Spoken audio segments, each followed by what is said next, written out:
里面磨叽啥呢？计时都过10分钟了。催命呢！过门的规矩都不懂。妈，外头宾客都坐满了，都等着呢。上车礼，再添20万。之前38万彩礼不是都给清了？那是彩礼，这是我儿子买车的钱。可不是嘛，你小舅子没车，咋跟人家姑娘谈？20万都舍不得掏，这婚还有啥好结的？你们这是嫁闺女还是抢钱呢？没钱，今天这婚就别想结。小小，临时加20万，也是你的意思？我弟谈了个对象，总不能没车。我在问你，是不是你的意思？吼啥吼？我闺女当然听我的。陈默，我听我妈的。6年感情，就抵不上这20万。感情能当饭吃啊？你家全款房都买了，不差这点钱。行，我知道了。话筒给我。新郎官，这新娘子还没到呢。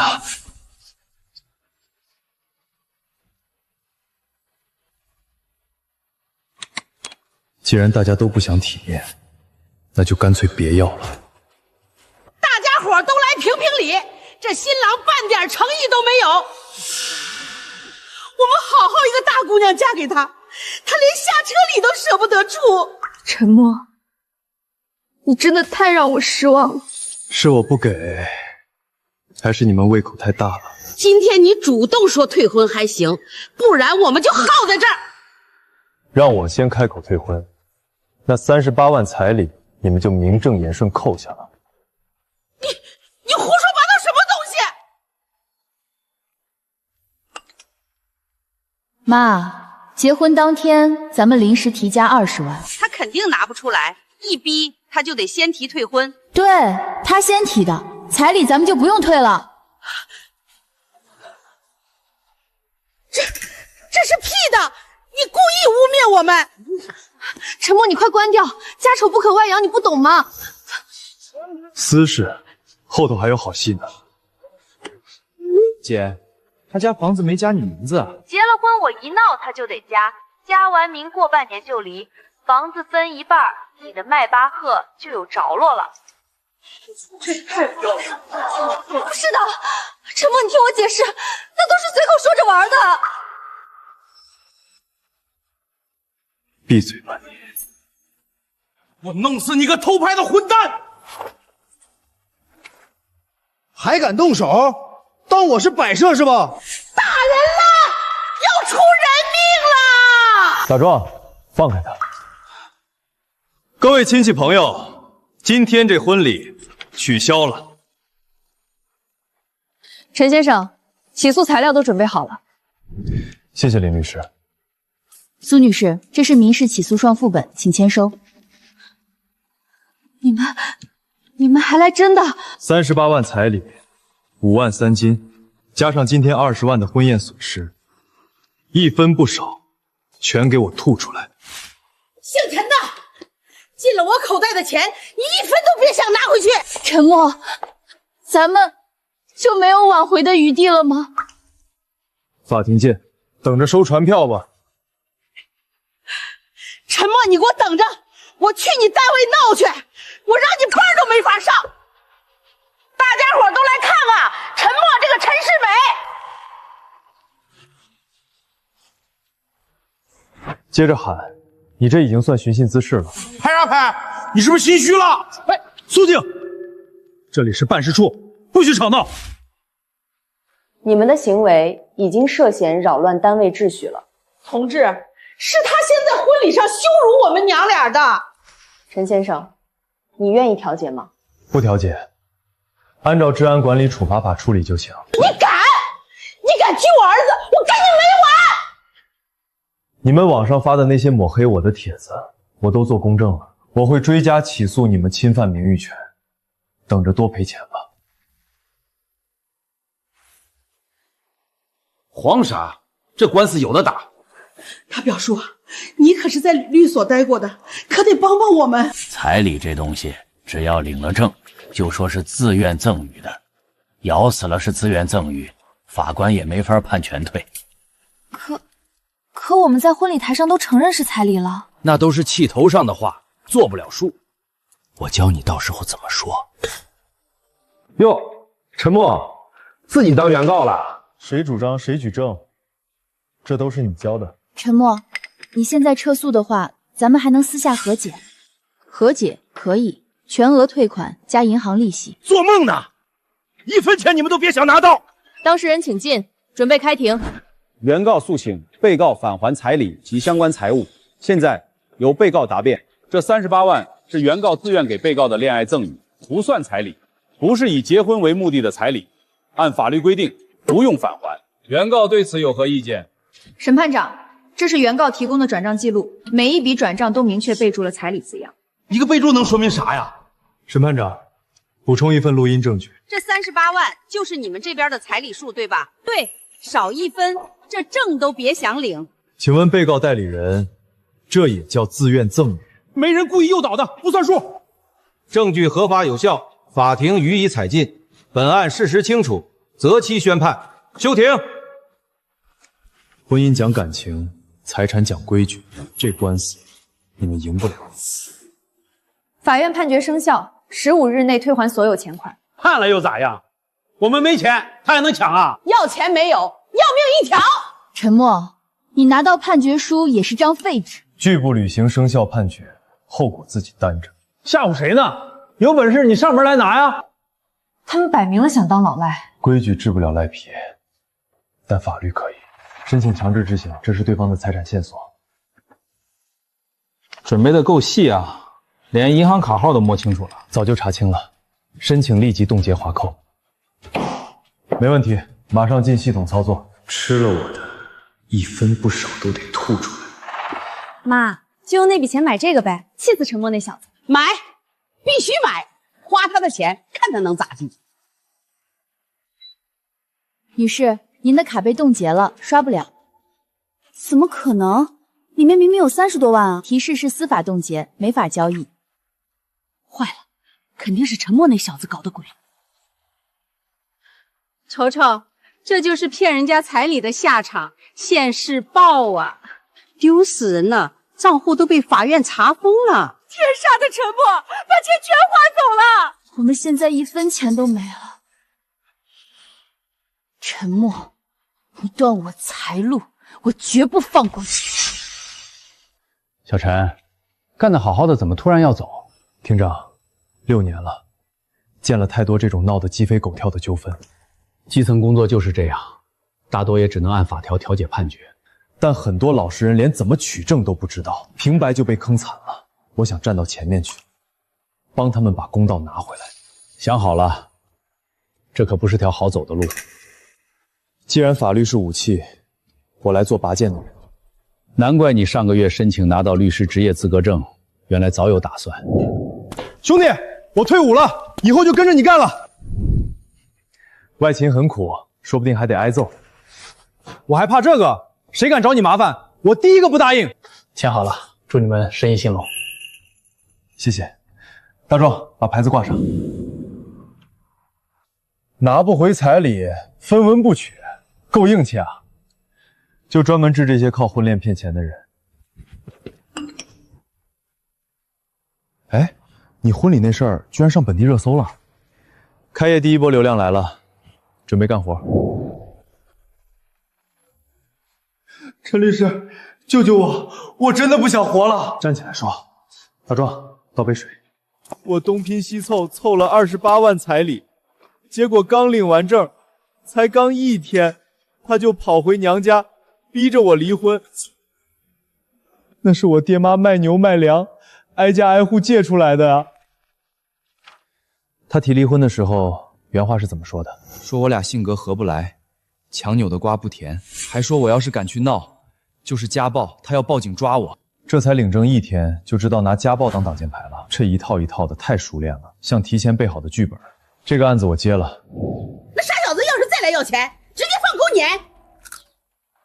证都领了，钱就是咱的，怕他干啥？半点伤心的样子都没有，摆明了是惯犯。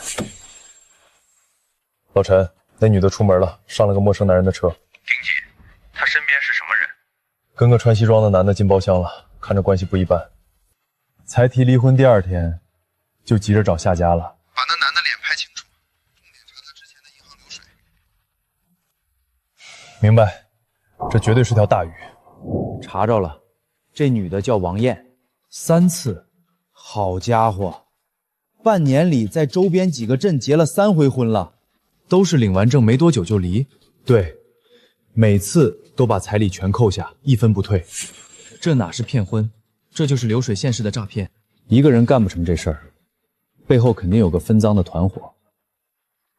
把前3个受害人都找到，咱们并案处理。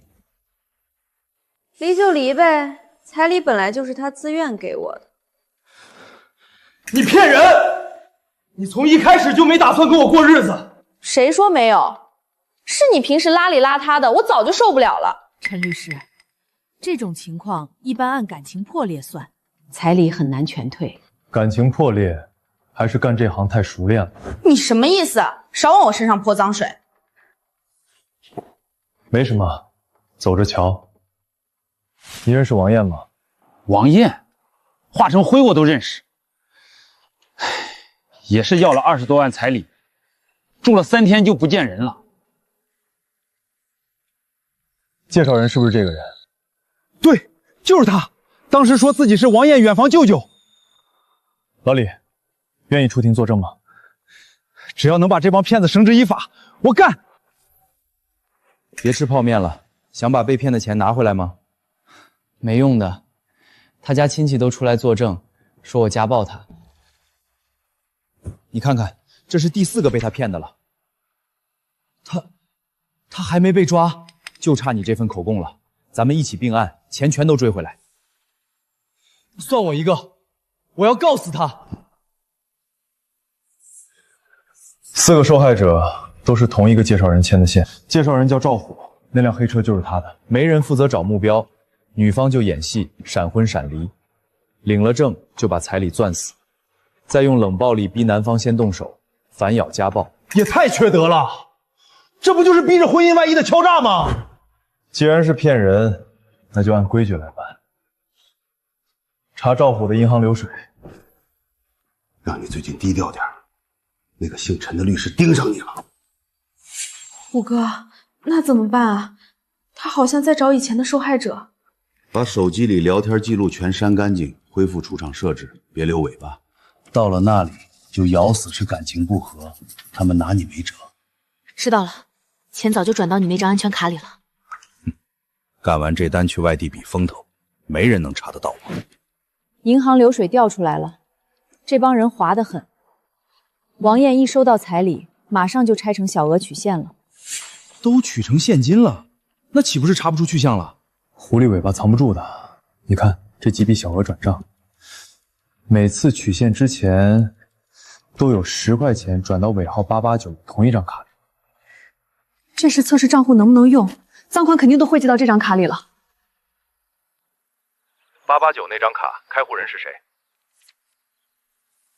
查着了，开户的是个外省的80岁老头，摆明了是买来的黑卡。赵虎生性多疑，大额钱肯定攥在自己手里，盯紧这个网点，他肯定会亲自过来取钱。放心，他插翅难飞。虎哥，阿强那小子报警了，那边刚才都给我打了电话。慌啥？证据都删干净了，他们定不了罪。那我的分成呢？你得先给我。等逼完风头再说，滚一边去！这就狗咬狗了，正好全录下来。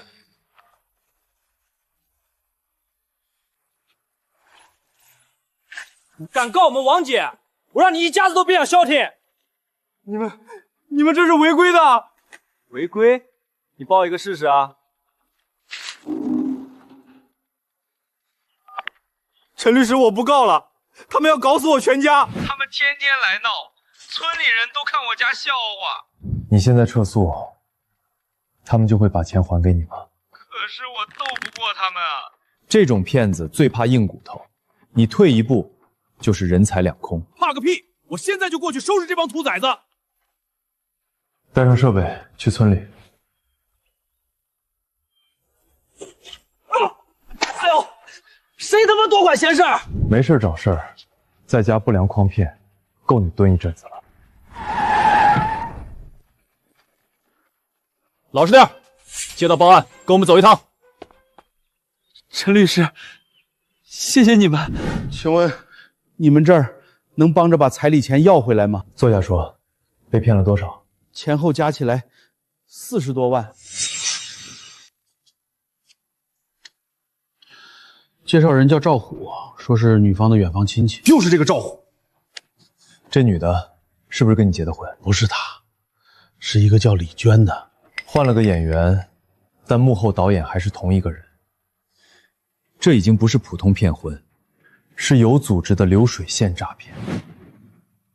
同志，这不是独立的民事纠纷，是团伙诈骗。证据链做得很扎实，团伙头目叫赵虎，手下至少有3个女的，专门行骗。涉案金额这么大，我们立刻立案侦查，他们反侦查能力很强，建议尽快锁定窝点。放心，交给我们。老陈，赵虎钻进城郊一个废弃厂房了，厂房外头还有2个放风的，看得挺严。别打草惊蛇，先看看里面什么情况。都给我记死了！只要领了证，这钱拿的就名正言顺，告到天边也没用。虎哥，那男方要是硬抢硬闹怎么办？想办法激怒他动手，马上验伤喊人，就他打人。只要有违规记录，他半毛钱都要不回去。简直是社会蛀虫，今天全给你们录下来。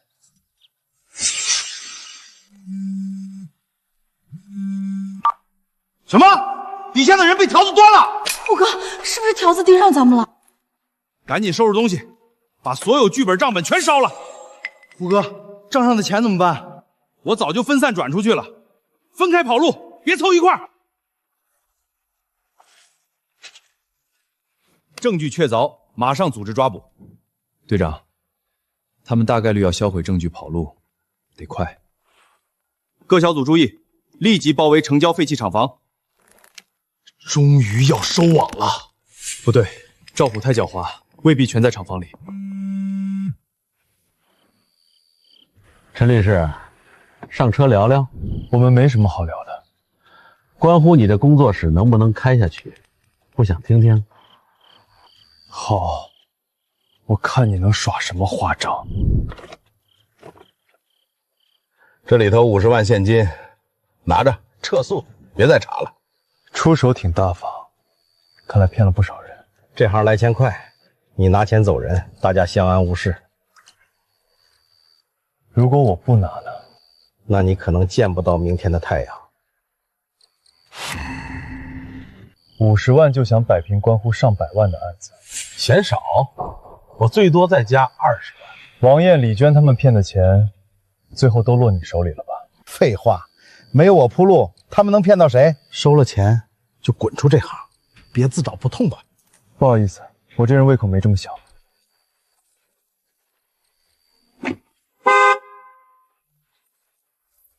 给脸不要脸，给我往狠的干，找死！动手之前，先看看头顶。我来之前已经把实时位置共享给队长了。你敢阴我？虎哥，条子来了，快跑！别动，双手抱头蹲地上。忘了告诉你，我不收黑钱。不许动，全部抱头蹲下。把证据抢出来，全都带走。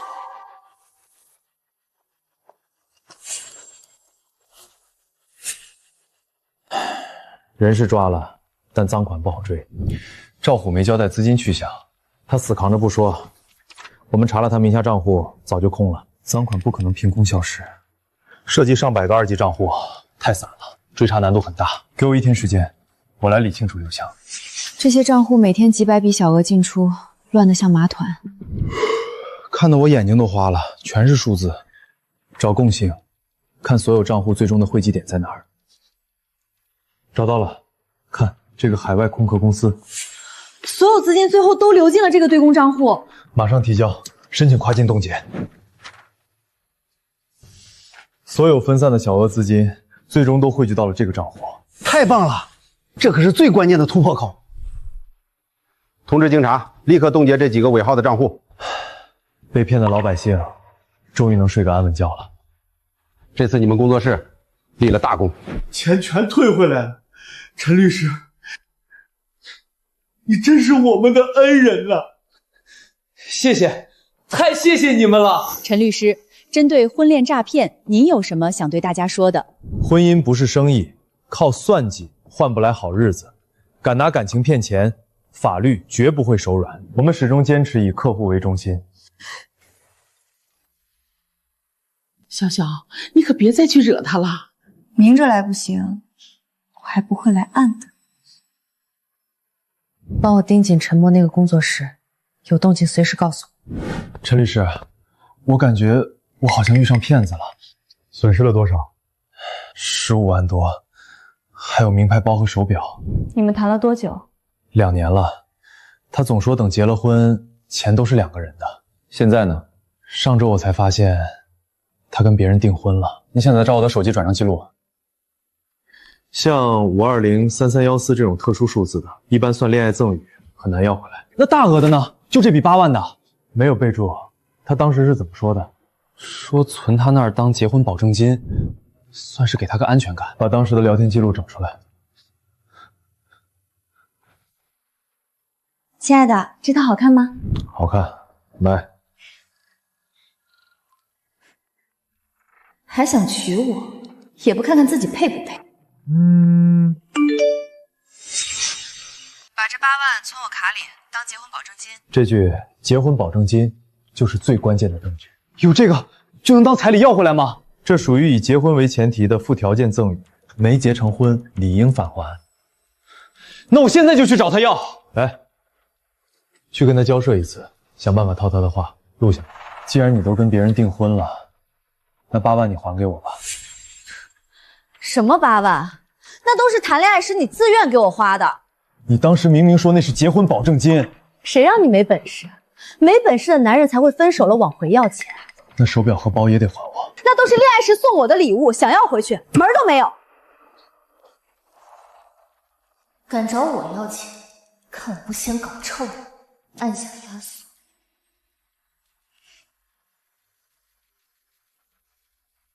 跟我斗，网友的唾沫星子都能淹死。真没看出来，居然是这种吃软饭的人。听说还暴力前女友呢，真下头。你们说什么呢？他胡说八道，这是故意往我身上泼脏水。陈律师，我不告了，我真的受不了了。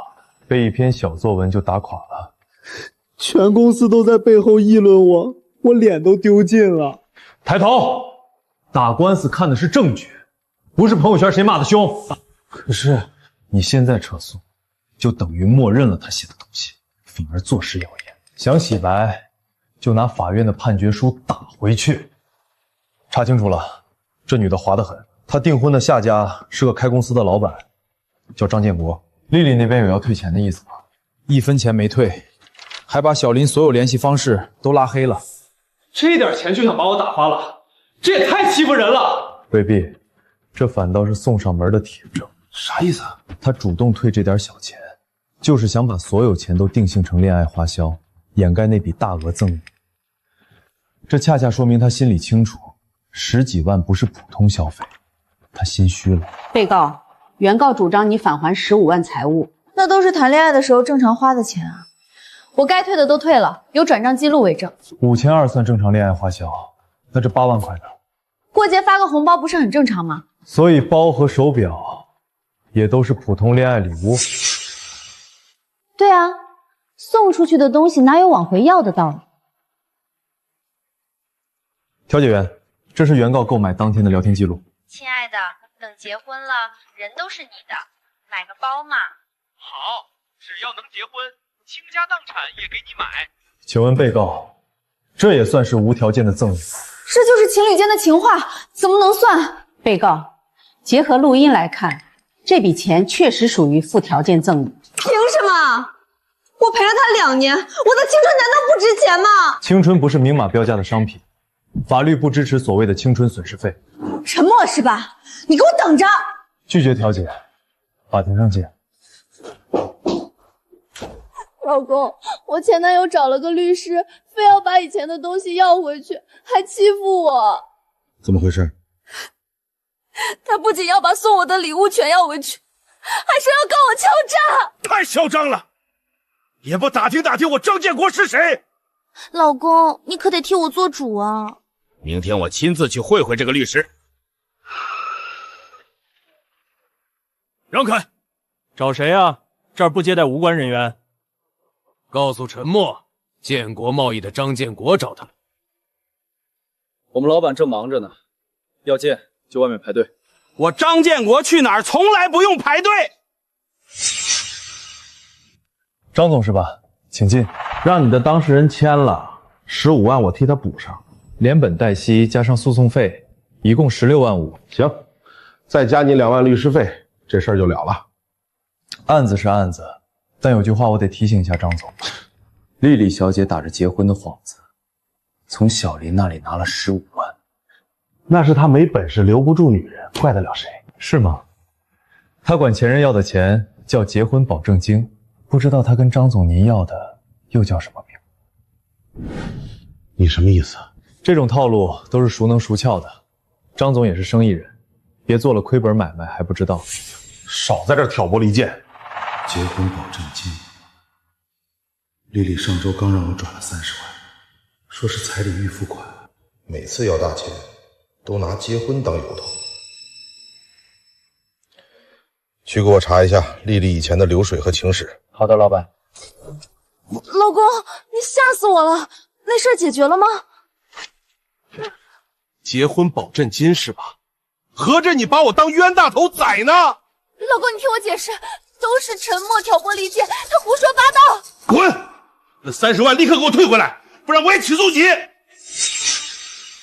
还真敢起诉我，也不怕丢人。欠债还钱，天经地义。理论上，这些都叫恋爱赠与，赢不了的。没少收钱吧？小心砸了自己招牌。这一类纠纷，我还没输过。那你今天正好开开眼界。被告、原告主张你返还15万财物，你方答辩。审判长，这些钱款纯属恋爱期间的正常赠与，双方无婚约，不构成彩礼性质。这是被告索要这笔钱时的聊天记录，明确提到了结婚保证金，不过是情侣间的玩笑话罢了，不能作数。玩笑，8万块钱的玩笑未免太贵了点。原告转账后，被告亲口承诺年底领证，这是典型的附条件赠与，条件没达成就该返还，不能单凭1、2句话就下定论。证据确凿，被告代理人注意言辞。法官，他之前还找人威胁我，我是被逼无奈才来开庭的。我一个弱女子，他找人吓唬我呀。在这里说话要讲证据。证据我当然有，这是他当初自愿写给我的赠与声明。撒谎！我根本没写过这种东西。上面有你的亲笔签字，还有手印，你抵赖不了。呈上来。原告，这上面是你的签字吗？字迹看着像，但我绝对没签过这个。敢做不敢当，你就是想讹钱！你卑鄙无耻！审判长，原告申请鉴定。鉴定什么？这本来就是他写的。申请做笔记形成时间鉴定，这墨迹的挥发程度不对，摆明了是刚写的。这份声明是你这几天刚伪造的。被告，这东西到底哪来的？就是他以前给我的。被告，伪造证据是要承担责任的。你居然拿假证据让我出庭，想害我一起坐牢吗？李律，你得帮帮我，我也是没办法了。我帮不了你，这官司我不打了。等鉴定结果出来，性质就不是民事纠纷这么简单了。你别吓唬我。经鉴定，签字墨迹形成时间为3天内，与被告陈述不符。被告伪造关键证据，事实确凿。我不知道这是犯法的，我就是一时糊涂。无知不是逃避制裁的借口。驳回被告全部辩护意见，择期宣判。完了，全完了。判决被告于10日内返还原告全部财物，共计15万元，承担本案费用及相应利息。另对被告伪造证据的行为罚款2万元。赢了，陈律师，我们赢了！我没钱，我1分钱都不会给的。没关系，法院会帮你执行的。申请强制执行，麻烦先冻结对方名下账户，正在查，余额只有3000多，麻烦再查一下他名下的理财、公积金还有有价证券。查到了，有10万理财在途，申请立即划扣。老公，他们都欺负我，你可得帮我出气。签字吧，那30万彩礼我已经全扣回去了。为什么？你不是说要娶我的吗？你拿结婚当生意做，我可不敢娶你这种人。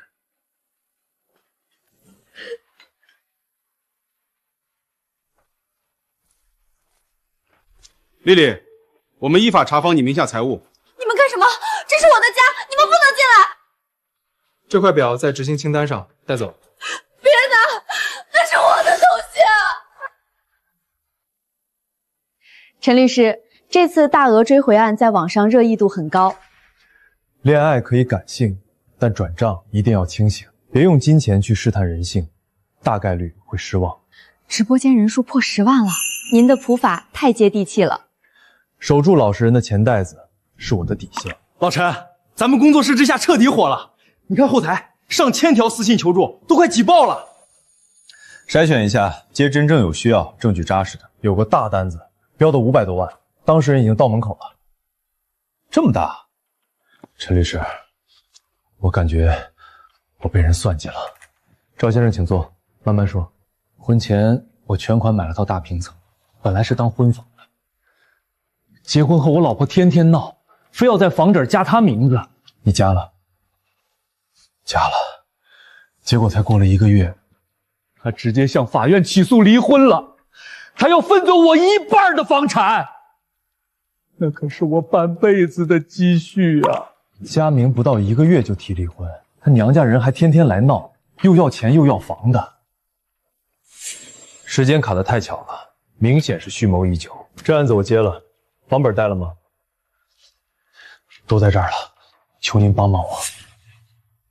佳明在法律上算赠与，他现在确实占优势，那我这几百万就白白送给他了。除非能证明他佳明从一开始就是带着欺诈目的的。他佳明前后态度上有什么明显变化吗？佳明前百依百顺，天天做饭煲汤，佳完明第2天就经常夜不归宿。德壮，去查他的人际关系和出行记录。明白，我这就去。轻点吧，磕了碰了你们赔得起吗？孙倩，案子还没判，你凭什么搬我家东西？凭什么？房本有我闺女的名字，就有她1半，我们想搬就搬，你管得着吗？你们简直是强盗！法律讲证据，名字在房本上就是证据。放下，敢动一下试试。你谁啊？敢管老娘的闲事儿？明律工作室调查员转移他人高价值财产，全给你们录下来。算你狠，东西放下，我们走。孙倩有个闺蜜叫小美，俩人天天泡酒吧，很爱聊天，估计没少聊算计房子的事儿。能不能拿到他俩的聊天记录？小美嘴挺严，被孙倩打过招呼，什么都不肯说。不用他开口，从赵先生的手机云备份里找突破口。佳明之前，他天天嘘寒问暖，下班还在家热饭等我。佳明第2天，他就主动退了家庭群。对啊，之后就经常彻夜不归，问就说公司加班。加班？怕不是去酒吧加班吧？房本佳明就等于完成赠与，具备完整法律效力。双方感情破裂离婚，房产理应平分。结婚刚1个月就感情破裂，这效率也太高了。结了才发现性格合不来，还不能离了。佳明次日就开始夜不归宿，这也叫性格不合？美女，打听个人，孙倩你认识吧？你谁啊？我不认识什么孙倩。聊聊他那套大平层的事。对你没坏处。滚开！他特意跟我打过招呼，什么都不能说。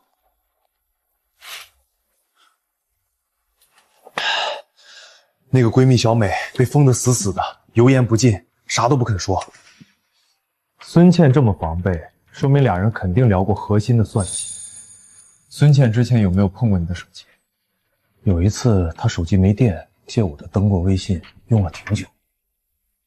就是这个，查手机云备份。她当时退出的时候，肯定把记录都删干净了吧？微信聊天删了，但手机系统相册有云端备份，删不干净。很多人发完截图随手删，但云端会自动留存。找到了，加完名就离婚分房子。他从一开始就算计好的。这是她发给闺蜜，手滑误发到家族群了。但只有一张截图，证据链还不够完整。审判长，被告涉嫌以欺诈手段骗取房产加名。这是 P 的，我根本没发过这种话。单凭一张来源不明的截图，无法定案。申请调取被告手机的原始微信数据核验。准许。被告提交手机配合核验。那个陈默居然能查到那句话，手机绝对不能给他们查，一查全露馅了。进水坏了，我看他们怎么查。还是我闺女聪明，这下死无对证了。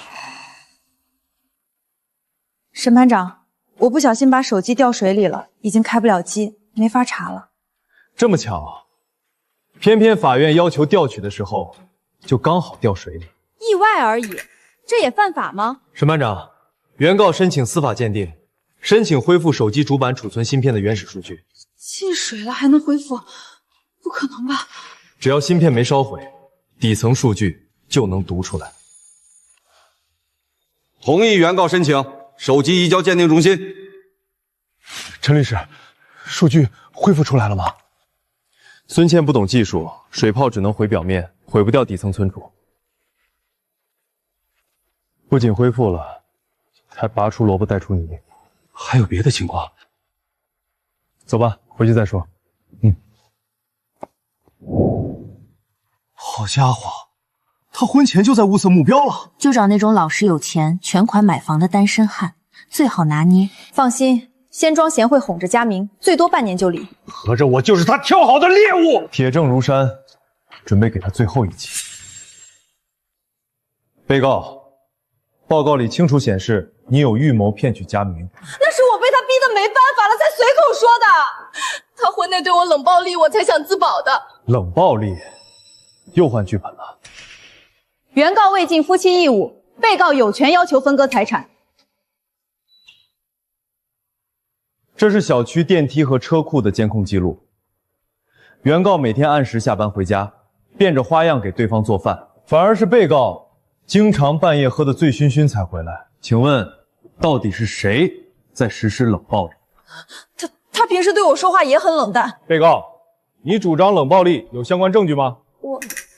我都记在心里，没留证据。没有证据，法庭不予采信。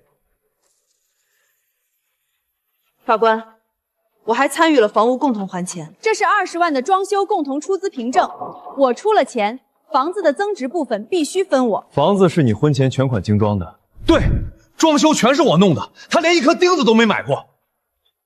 那这张凭证可就有意思了。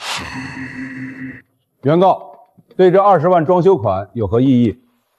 收据是宏达装饰。被告，这笔钱你是什么时候交的？结婚第2个月，用现金交的。真是谎话连篇。我刚查了这家宏达装饰的工商信息，这家公司早在3年前就已经注销了。不可能，你肯定查错了。你把现金交给了一家3年前就不存在的公司。被告，请如实陈述凭证的来源。我记错公司名字了。你是找路边办假证的买的印章。审判长，这印章的油墨都是新的，我申请鉴定印章真伪。被告，你有出过这笔钱吗？跟我说实话。我没有，是我妈非让我这么说的。伪造证据，严重干扰司法公正，性质极其恶劣，将涉嫌伪造印章的线索送执法局立案。完了，我不想坐牢啊！本院认定，被告佳明行为系欺诈，依法予以撤销。涉案房产归原告个人所有，被告不享有任何份额。审判长，无论被告有何不当言论，产权变更已完成登记，赠与行为就已经生效。赠与生效的前提是双方意思表示真实，被告隐瞒离婚图谋，用虚假承诺骗来的佳明，已经构成欺诈。我没有欺诈，我当初是真想好好过日子的。真想好好过日子，所以天天泡酒吧到半夜，管那叫加班。根据民法典，受欺诈实施的民事法律行为，受欺诈方有权请求法院撤销。双方代理人的意见，本庭已充分倾听。现在进行当庭宣判。本院认为，被告存在明显欺诈，以结婚为手段骗取房产佳明，依法撤销原告对被告的房产份额赠与。涉案房产全归原告所有，被告不享有任何份额。谢谢法官，谢谢陈律师。你不是说我赢吗？这点事都办不好。证据都被扒得底朝天，这官司怎么赢？姓陈的，你毁了我闺女的好日子，我跟你拼了！老实点儿，再往前一步，我叫保安了。你们给我等着，这事儿没完。随时奉陪。 500万的案子赢了，咱们业内名气更响了。那还用说？现在全城谁不知道明律的名头？树大招风，最近都盯紧点，防止有人搞下三滥。请问陈律师在吗？不是，有什么事儿坐下说。我交了12万介绍费，前后见了15个姑娘，一个都没成。12万，这收费也太离谱了。他们说包成功，介绍的女孩条件都特别好。见面都约在哪儿？有什么共同点？全是他们指定的咖啡馆，一坐下就点贵套餐、红酒，结一次账好几千，结完账回去，转头就说不合适，直接拉黑。合同第4条写着，推荐满15人未成就算服务完成，费用不退。这不是霸王条款吗？我找他们理论，直接叫保安把我轰出来了。消费固定，流程统一，见面就黄。这是典型的婚托诈骗局。这案子我接了，你把见过的女孩照片、消费凭证都找出来。哪个缺德的人干的？大概率是孙倩那边的人搞的，我去把他们揪出来。先调监控，再报警，用法律收拾，别动手。就是这15个姑娘，长得都挺好看，见面也客气。大壮，看出问题没？哎，这好几个姑娘的拍照背景都是同一面墙啊！不光墙，衣服、首饰都有出，都是共用一套包装图的职业婚图。难怪每次见面都像走流程，合着全是演的。光凭照片不够，得抓现行拿实锤。懂了，我假装相亲，卧底进去。他们警惕性高，你就装有钱暴发户，别露馅。想办法套出分成模式，录清楚。放心，装土大货我最拿手。美女，想吃啥随便点，哥别的没有，就是钱多。那点这个8888的情侣套餐吧。点，再拿2瓶最贵的红酒，今天高兴。点吧，等会儿有你哭的。妹子，你一天能见几个？你们红娘抽成勤狠吧？你什么意思？实不相瞒，我想入股你们婚介所，听说来钱快。红娘说你们效率高，我先摸摸底，合适就投钱。原来是自己人啊！见一个我拿500，酒水提成3、7开，红娘拿大头，我一天能见4、5个呢。见一个我拿500，酒水提成3、7开。果然是骗子，那我的12万能要回来吗？证据都攥手里了，看他们还怎么嘴硬。婚介所合同有免责条款，光靠这个不够，得釜底抽薪。怎么抽？证明这份合同从一开始就建立在欺诈上，整条产业链都是假的。走，去会会这个红娘主管。哟，老周又来闹事儿了。你们用婚托骗我的血汗钱，赶紧还给我！白纸黑字签了合同，服务也到位了，没看上是你自己的问题，退钱门都没有。如果你们所谓的相亲对象全是雇来的婚托呢？见一个我拿500，酒水提成3七开，红娘拿大头。你竟敢私自透露！保安，把这2个闹事的给我轰出去！赶紧走，不然对你们不客气了。动我一下，这份录音立刻传到执法队信箱，顺便叫部门来查查你们。你到底想干什么？全额退还老周的费用，不然今天就让你们关门。咱们走着瞧。陈默，网上突然冒出来好多你的负面新闻，全是造谣的。流氓律师专拆姻缘，工作室被泼漆，纯属活该。这帮水军疯了吧？泼漆加网暴，时间口卡这么准，摆明了有人故意搞事儿。越是这样，越说明我们打痛他们了。陈律师，你不会因为这个受影响吧？要不我的案子就算了，别连累你们。老周，你怕啥？这明显是对方买水军黑咱们，身正不怕影子斜。老周，越是这样，越说明我们快摸到他们的根了。把所有发帖内容固定证据全部做网页公证。网络不是法外之地，造谣是要付出代价的。发帖的全是营销号，背后都是同一家公关公司操作，短短半天就冲上本地热搜，明显是买的流量。手笔这么大，背后金主挺有钱，顺藤摸瓜，查这家公关公司的资金来源。已经在查了。钱花的越多，留下的证据就越实，跑不了。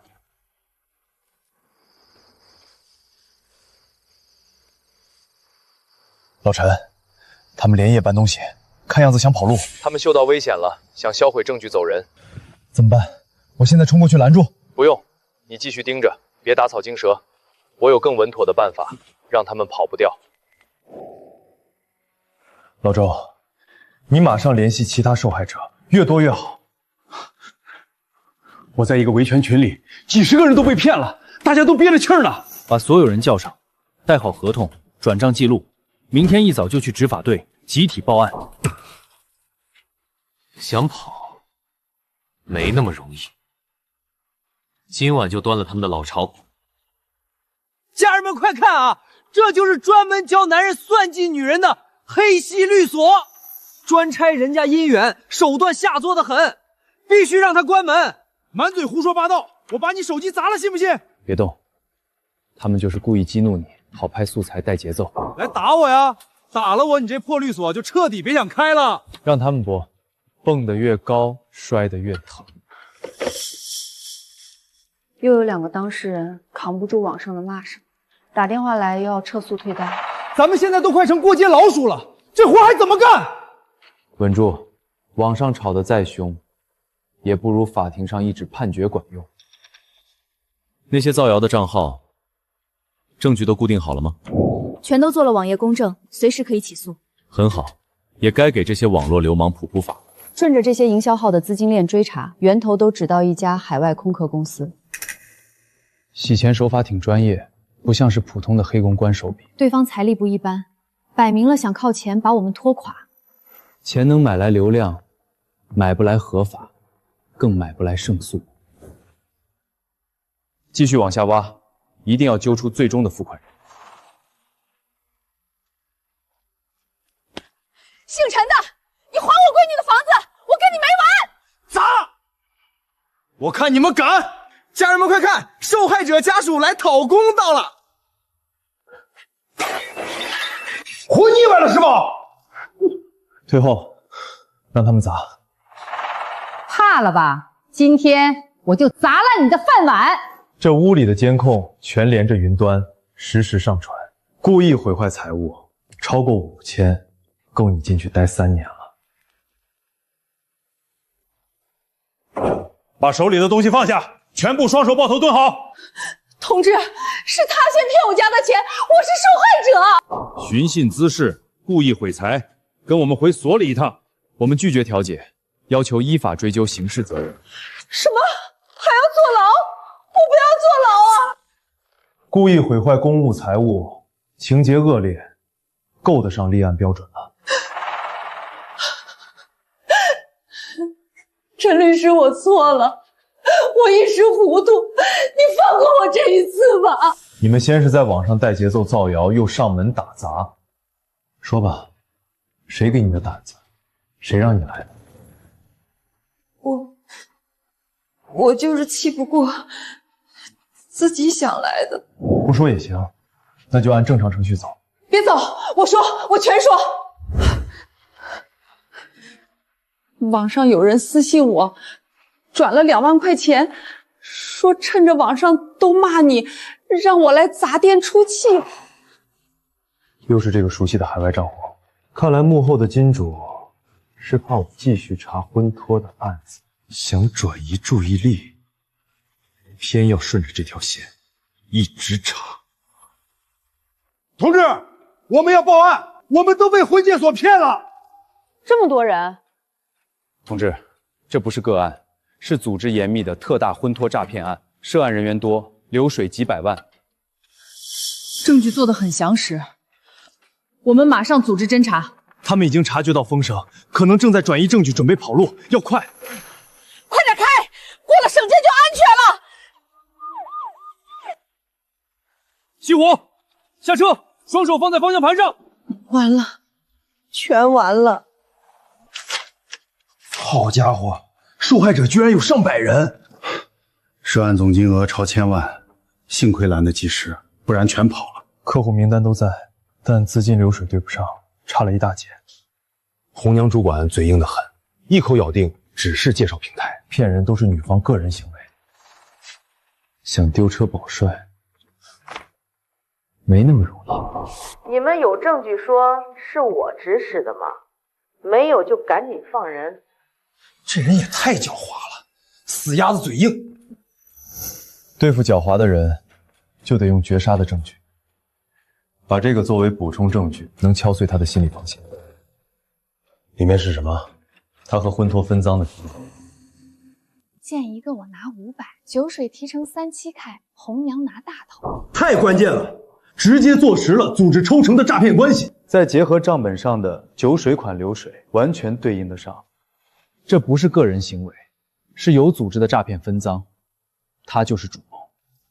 铁证如山，我看他还怎么狡辩。提成高达70%，你还敢说是女方个人行为？这录音哪来的？你们设套！你不仅涉嫌诈骗，数额特别巨大，还将面临重判。别判我重刑，我愿意立功，我全交代。想减刑就老实说，赃款都去哪儿了？钱都分批转到海外账户了，我有账号。我还要举报，有人出钱让我针对陈默律师。把话说清楚。有人通过海外账户给我转了50万，让我找水军全网抹黑他，弄垮他的工作室。对方是谁？没见过面，只知道对方是一家工程公司的老板。姓陈的，算你狠，但搞你的不是我。你得罪了不该得罪的人，以后小心点。那50万黑钱，我会让幕后的人连本带利吐出来。你斗不过他们的，他们有的是钱。拭目以待。原公诉被告侵犯名誉权一案，现在由被告答辩。审判长，我方发布的内容属于合理舆论监督，不构成侵权。正常的舆论监督需要收5万块钱的发帖费吗？你血口喷人，别污蔑我。这是执法队从婚托团伙查获的洗钱账户流水，明确显示被告收取了5万元发帖费。这不是舆论监督，是明码标价的诽谤造谣，是黑色产业链。这，我方对资金来源并不知情。收钱发布虚假信息，诽谤他人，情节严重的，要负刑事责任。证据确凿，被告诽谤事实成立，判令被告立即删除全部侵权内容，公开赔礼道歉，赔偿原告名誉损失及维权费用，共计10万元。10万，我这大半年都白干了。这就是造谣的成本，而幕后的金主付出的代价会比这大得多。陈默，顺着执法队的线索，我查到那家幕后的工程公司了。叫什么名字？建发工程，实际控股人叫钱建国。钱建国，没印象。但他的现任妻子，你一定认识。陈律师，钱全到账了，一分不少。多亏陈律师把资金流向查得明明白白，冻结及时，才没让钱转出去。您真是我们全家的恩人啊！这钱可是我们娶媳妇儿的家底儿。大家别客气，以后相亲多留个心眼，别信什么包成功的噱头。确认了，建发工程老板钱建国的现任妻子就是苏晓。天哪，原来是他在背后搞鬼！我现在就去他家把他揪出来，当面问清楚。坐下。他现在是钱总的合法妻子，你闯过去就是私闯民宅，花50万买黑公关搞我，这笔账先记着。他现在傍上大款，财大气粗，指不定还会出什么幺蛾子。怎么回事？水军公司电话全打不通了。太太，吃点水果吧。吃什么吃？陈默不仅没垮，反倒还上电视了，收了我50万，连个小破律所都搞不垮，一群没用的东西。太太息怒，钱总快下班了。赶紧把地上碎片扫了，别让他看出不对劲。老陈，这女人住着大别墅，日子过得比以前滋润多了。钱建国是做土方工程起家的，家底很厚，苏晓肯定费了不少心思。哼，真是瞎了眼，这土老板娶谁不好，娶这么个毒妇。他肯定瞒了自己的黑历史，你继续盯，别惊动他。放心，我倒要看看他这阔太太能装多久。公司账上那800万都处理干净了，走了3家皮包公司的账，全做成工程款了，查不出来。这是你的辛苦费，手脚麻利点儿，别留尾巴。放心吧，苏姐，钱总绝对看不出问题。等老东西被踢出局，公司就是我们的。老陈，这女人死性不改，又在转移婚内财产。在场800万转到皮包公司，财务那边已经收了卡。她买通了建发工程的财务，800万不是小数目。咱们直接把证据发给那个钱总，让他收拾苏晓。钱建国现在对他深信不疑，贸然发过去反而打草惊蛇。先列为绝密档案存着。猎物还没完全进套，不急，再等等。您好，请问有什么可以帮您？我是朋友介绍来的，听说你们专打婚恋财产官司。坐，慢慢说。我老婆起诉离婚，要分走我1半的公司股份。光是分财产吗？她还拿着验伤报告去法院告我长期家暴她。你动手打过她吗？绝对没有，我平时连大声跟她说话都舍不得。可她拿出了市医院的重度软组织破伤报告，有公章有签字。财产方面呢，有没有异常？公司账上本来有800万现金，最近突然全没了。财务说付了材料款。你的妻子叫什么名字？她叫苏晓，这是我们的结婚照。天哪，这不就是钱总？这个案子我接了。陈律师，只要能洗清家暴的冤屈，律师费你随便开。律师费按合同收，规矩不能破。但我保证，他怎么吃进去的，就怎么吐出来。您认识他？老熟人了，他的套路我熟。钱总，你回忆一下。公司账目出问题，大概是多久之前？大概半个月前，财务说有几笔紧急材料款要付。你们合作的材料商是哪家？汇源建材，合作好几年了。这家公司半个月前刚换了法人，新法人姓苏，叫苏强。苏强？那是我小舅子，居然联合他弟弟操控我的公司。哼，这一家子的套路我们早就见识过了。先不说钱的事儿，他主张家暴，具体是哪天？上个月15号晚上。他说我喝醉了，拿烟灰缸砸他。15号晚上，你人在哪里？我那天在临市出差，跟2个客户喝酒，喝断片了，在酒店住的。酒店有监控吗？我当时喝断片了，也不太清楚，应该是有。苏女士，家暴证据很充分，财产分割我们占绝对优势。那个老东西肯定拿不出反证，稳赢的局。对方代理律师的名单刚发过来了，随便谁还能赢你李大律师不成？对方代理人叫陈默。陈默？哪个陈默？明律工作室的陈默，你认识？这个阴魂不散的混蛋，专门跟我作对。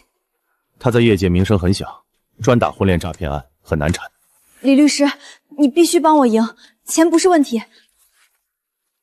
只要你的家暴证据经得住查，他就翻不了。绝对没问题，你放心。老陈，临市酒店的监控拿到了，上个月15号晚上，看看。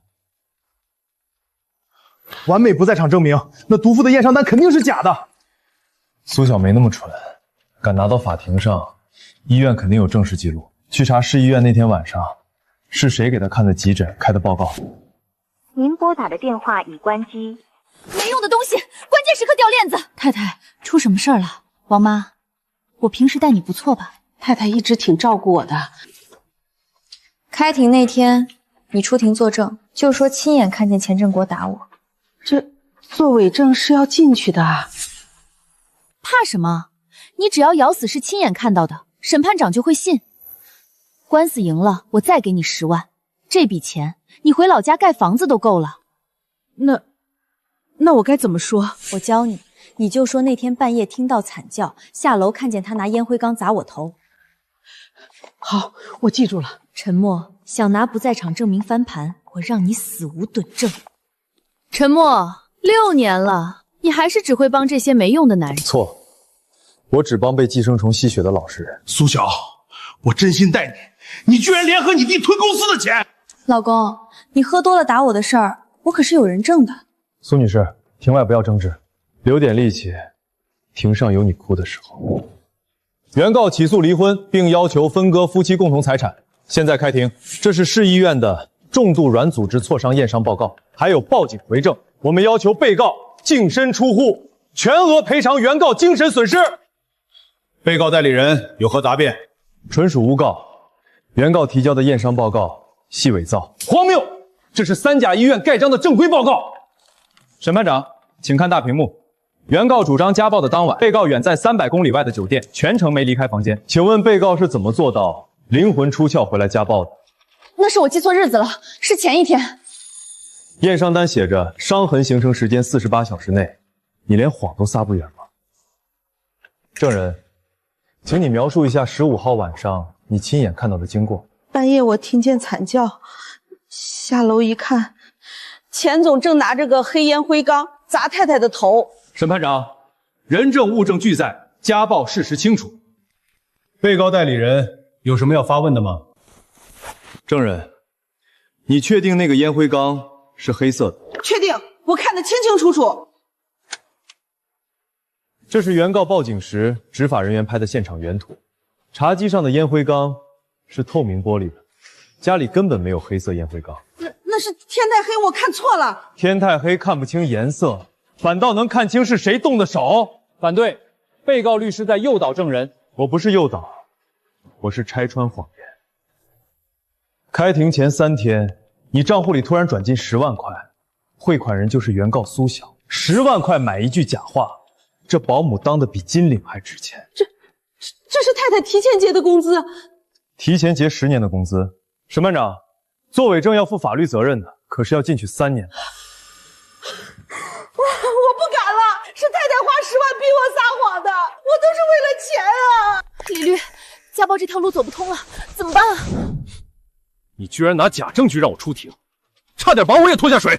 我知道错了，可财产绝对不能让他全拿走，那是我应得的。镇定点，只要婚姻关系是真的，公司股权和婚内资产你照样能分一半。对，800万已经洗干净了，他查不到。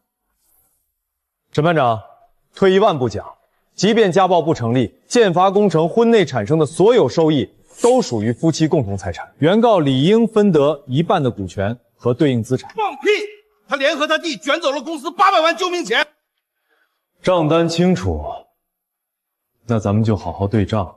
空口无凭，账单都是清清楚楚。这是原告半个月前咖啡馆会见公司财务的证据，聊的就是怎么转移800万。有3个皮包公司的账，全做成工程款，别留痕迹。这800万最终流向了汇源建材，而这家公司的新法人就是原告的亲弟弟苏强。录音是伪造的，那都是正常商业往来。这是公司财务的亲笔供词，连虚假购销合同都交代得明明白白。正常商业往来需要走皮包公司做假合同。原告涉嫌恶意转移夫妻共同财产，还涉及职务侵占。原告，请当庭解释这800万的真实去向。我的肚子好痛啊！审判长，我怀孕了，是钱建国的骨肉。你说什么？就算我做错了事，看在孩子的份上，也该多分点财产给我，保障孩子的权益啊。对，应当多些照顾。你真的怀了我的孩子？老公，我错了，我们复婚好不好？为了孩子。陈律师，要不就算了吧。钱总，先看清楚单子再心软也不迟。这是弑妇幼的单子，主治医生叫刘明，对吧？对，今天早上刚去查。巧了，刘明医生上周就作为医疗专家去非洲援建了。审判长，原告又在撒谎，他人都在非洲，怎么今天早上给他做 B 超？跨越大洋隔空做手术吗？我可能记错医生名字了。记错名字？这单子上的条形码连医院系统都扫不出来，根本就是假的。立刻给妇幼保健院打电话核实。查不到这个单号，刘医生确实在国外援建，暂时回不来。荒唐，简直视法庭为儿戏。原告苏晓，你当庭连续伪造证据，性质极其恶劣。我错了，我真的没钱了。这种当事人我代理不了。